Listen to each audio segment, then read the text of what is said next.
lagay ng ating panahon ngayong hapon po ng July 8, 2024 na kung saan sa ngayon ay patuloy pa rin ang pag-iral ng Intertropical Convergence Zone o yung breeding ground ng mga LPA o bagyo dyan po sa silangan ng ating bansa at nag-i-extend sa may Visayas at Mindanao. Sa susunod po ng mga araw ay asahan natin ang ng pamumuo ng mga low pressure areas lalo na sa silangan ng ating bansa at gaya ng yung napapansin ay may nagsisimula na po na sirkulasyon sa silangan ng Visayas at anumang sandali posibleng maging LPA yan pero hindi naman inaasahan na maging bagyo ngunit asahan natin na magdudulot ngayong hapon hanggang mamayang gabi ng mas maulan na panahon sa Southern Luzon at Kabisayaan at sa ating long range forecast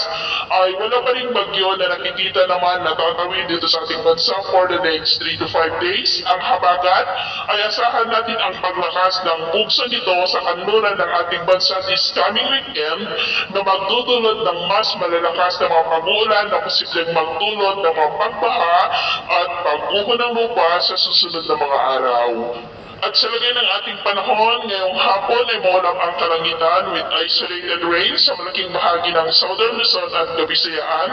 dulot ng shadow LPA. At maulap ang kalangitan with isolated rains rin sa ilang bahagi pa ng Ilocos Region, Cordillera, ilang bahagi ng Cagayan Valley, Central Luzon, Metro Manila, Calabarzon, Panay Island, Negros, Leyte, Bohol, Cebu, Samar Provinces, Sulu Archipelago, Zamboanga Peninsula, ilang bahagi ng Northern Mindanao, Caraga, Sorsogon at ilang bahagi ng Davao na posibleng magtuloy-tuloy ang mga isolated rains sa ilang bahagi ng ating bansa hanggang mamayang gabi kaya mag-ingat po tayo sa posibleng banta pa rin ng mga pagbaha at pag-uho ng lupa. At sa atin naman po mga baybayin, wala naman po tayong nakataas na namang gale warning signals pero may mag-ingat lamang po kung papalaot tayo para mas makaiwas sa mga sakunang